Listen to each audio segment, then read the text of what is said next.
Hello, my name is Mary, and I'm coming to you from the Children's Library at the Portland Public Library in Portland, Maine. And I'm here today to start a new story with you. Today's story is Lulu and the Dog from the Sea by Hilary McKay.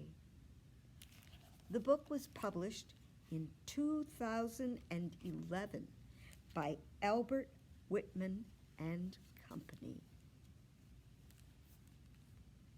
Chapter 1.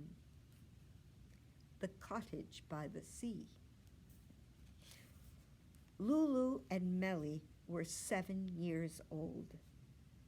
They were cousins, and they were friends.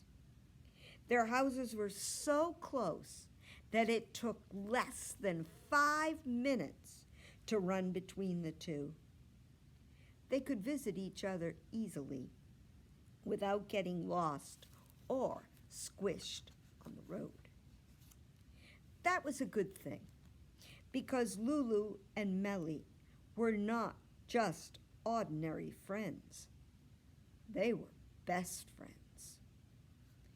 They were such good friends, they hardly ever fought, although sometimes they did grumble at each other a little. They mostly grumbled about each other's hobbies, which were not at all alike.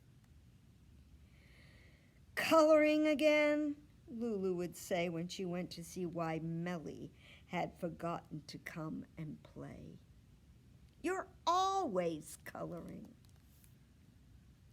Cleaning again, Mellie would ask when she came to find out what Lulu had been doing all day.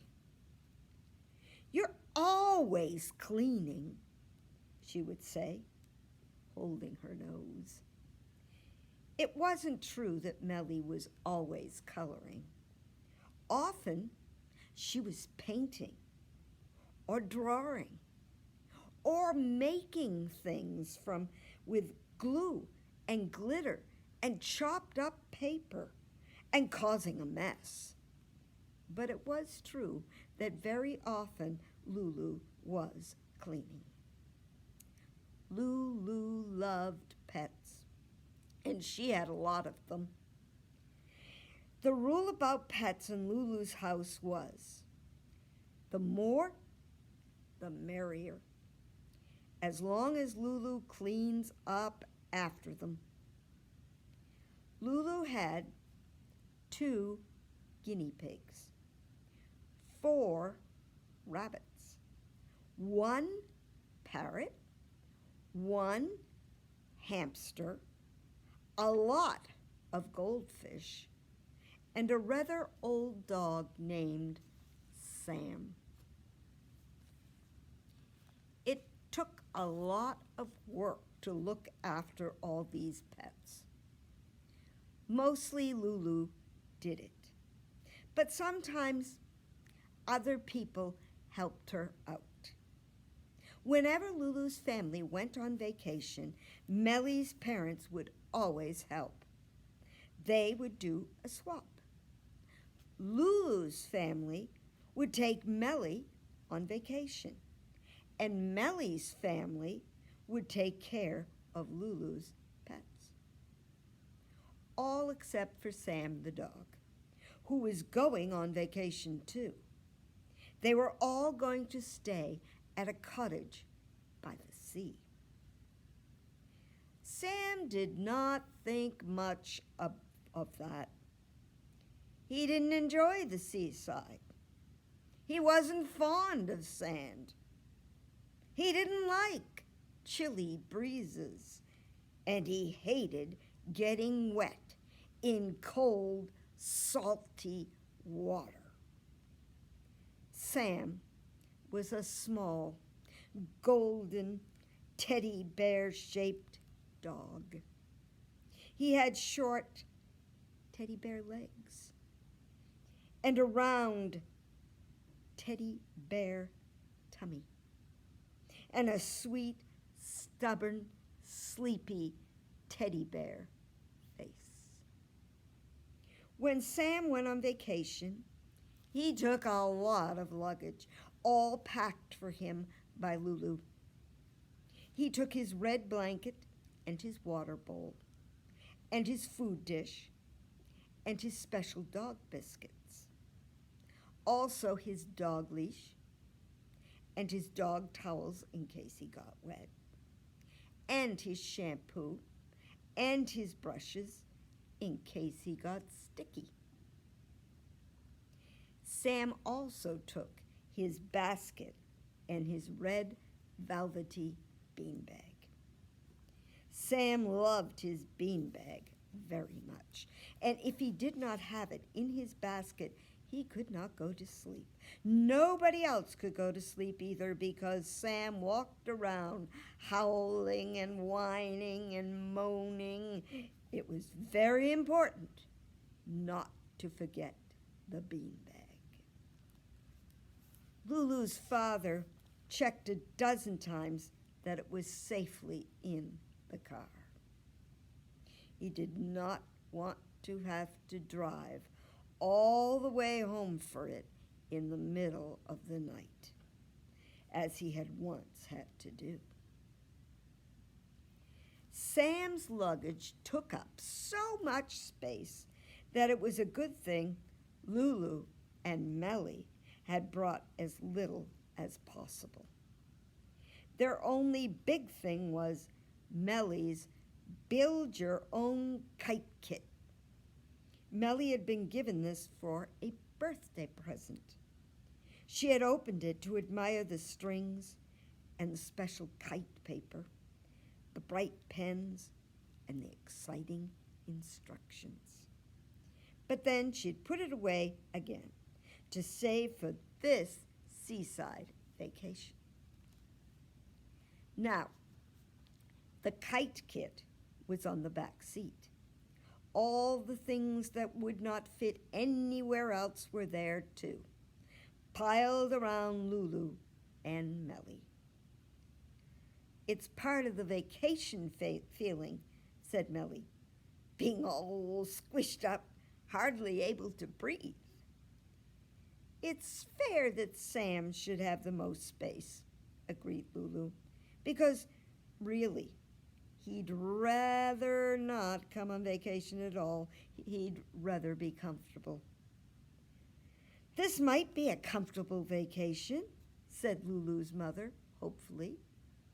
That made everyone hoot with laughter. They spent the first part of the journey reminding one another about vacations in the past. "Like the time we went camping and left behind the bag that had everyone's shoes," said Lulu. "Or that house we stayed in that had a ghost in the attic," said Mellie. "Or that place where the chimney was struck by lightning and fell down into the living room," said Lulu's father. Lulu's mother groaned and said perhaps they should turn back and not go away after all. "They were nice vacations," said Lulu and Mellie, who had enjoyed the lightning and the ghost and the new shoes very much. They were really looking forward to staying in a little seaside town. That was what they thought. But the first thing they discovered about the cottage was that it was not near the town at all. It was all on its own, down a bumpy, potholed road. Bumps made Sam sick, so Lulu's father drove very slowly, trying to dodge the biggest holes, while Lulu's mother twisted around, watching for the gulps that meant Sam had to be flung out of the car as quickly as possible. Meanwhile, Mellie was ignoring both Sam and the bumpy road and saying, "Should I unpack my kite now that we're almost there? I think I could Just open it and get out the parts. No, said Lulu's mother and father, but they said it too late. Mellie was already unpacking the kit. When the car fell into another hole, important-looking pieces of kite spilled everywhere, and Mellie began to moan. Just what I didn't want to happen, she grumbled, turning herself upside down to try and gather the pieces from the floor. They call this a road? Complained Lulu's father. It's just one giant crater after another. Now the string's unwound, cried Mellie. Sam made a noise like a sort of cough. Almost there, Sam, said Lulu's mother, hopefully rolling down her window. Only Lulu sat quietly, gazing at the view. Ahead, she saw a white cottage and green grass. Every few minutes, she saw glimpses of a sea that gleamed dark gray or silver bright. All along the edge of the sea, Lulu could see a mountain range of sand dunes. Strange bushes grew on them with dim gray leaves and orange berries.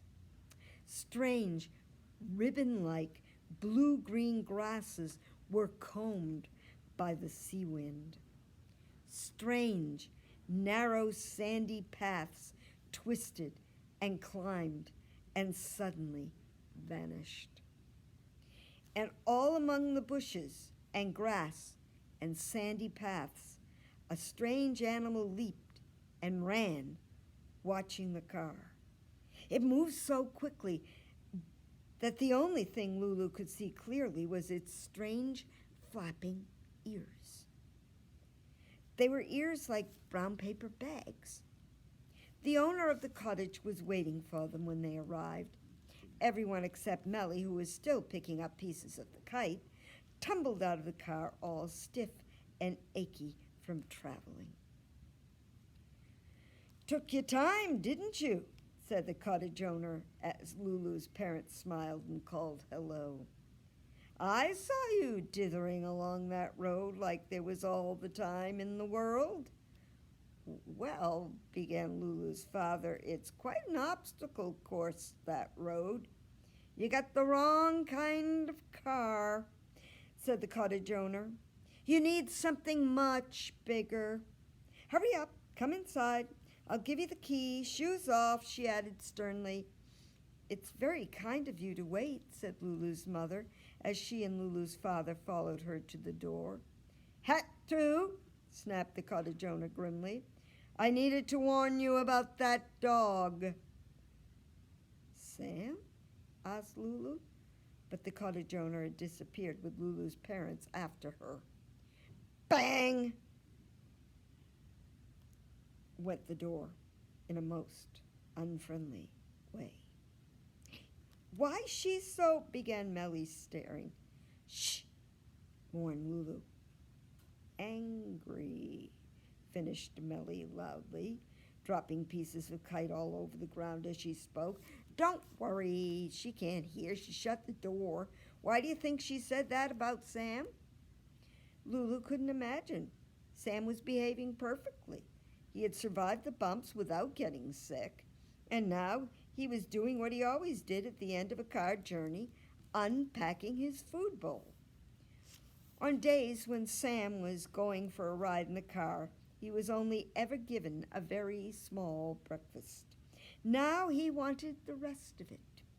He stood up on his teddy bear legs, dragged his bowl out from his mountain of luggage, carried it in his teeth to Lulu, and dropped it at her feet.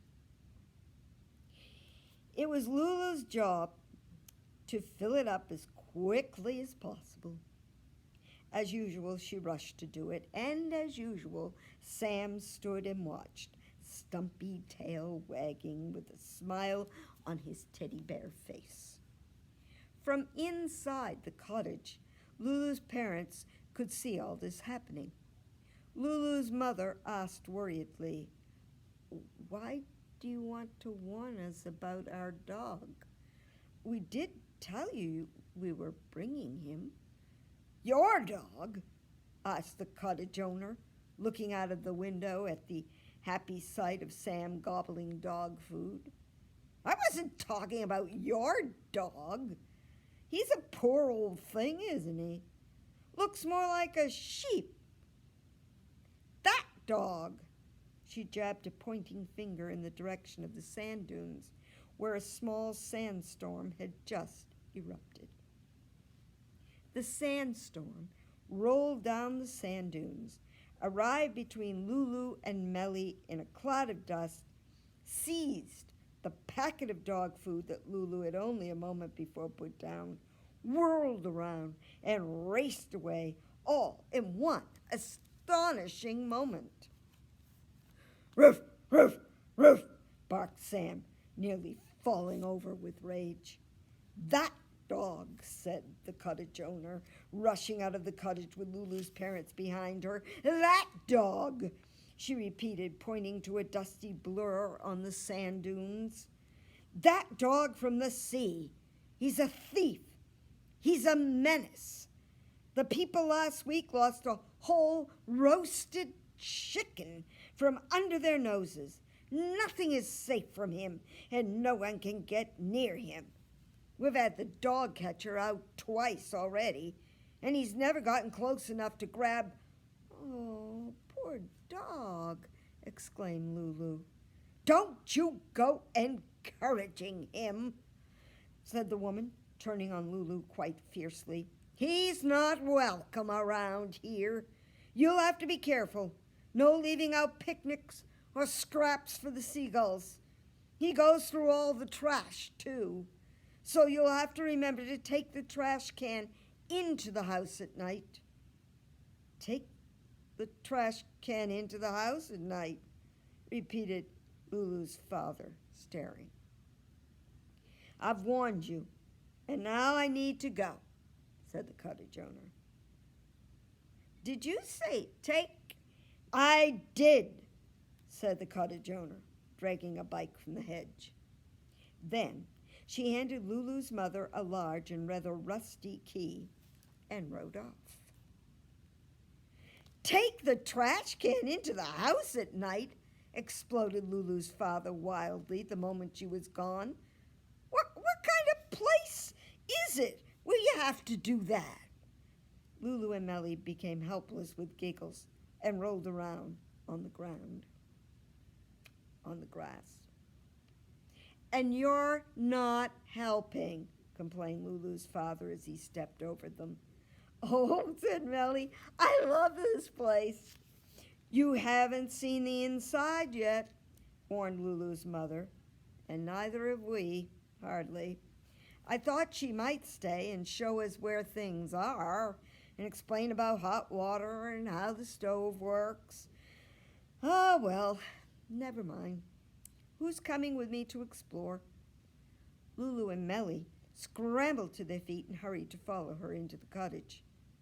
It was very clean and very bare. It was just 4 little rooms, 2 bedrooms, a kitchen, and a living room, with a very damp-smelling bathroom tacked onto the back. The water in the faucet was as cold as ice, and the oven, said a neat label that was stuck on the front, was missing a part. "No wonder Mrs. on the bike ran away so fast," said Lulu's father, and he went outside and looked suspiciously at the chimney to see if it had been struck by lightning. It looked solid, however, and there was no ghost in the attic because there was no attic. There was no upstairs at all. "Well, at least we all have shoes this time," said Lulu's father, cheering up. "So maybe we'll survive." Lulu and Mellie were sure they would. Their bedroom window faced the sand dunes. They pushed it open and the sea wind blew in. There they were, nearly among the blue-green grasses and gray-orange-berried bushes, almost next to the little gold paths down which a dog from the sea might swoop like a storm. "It's the most perfect place ever," said Lulu. Her mother said, to that. She was exploring the kitchen cupboards. She had just discovered that there were not enough mugs for all 4 of them to have hot drinks at once, and not enough glasses for all 4 of them to have cold drinks at once either. And she discovered other things about saucepans and forks and spoons that made her say, as well. "But we do have shoes," said Lulu's father, "so let's go and explore." So they did. And that's where we will end today.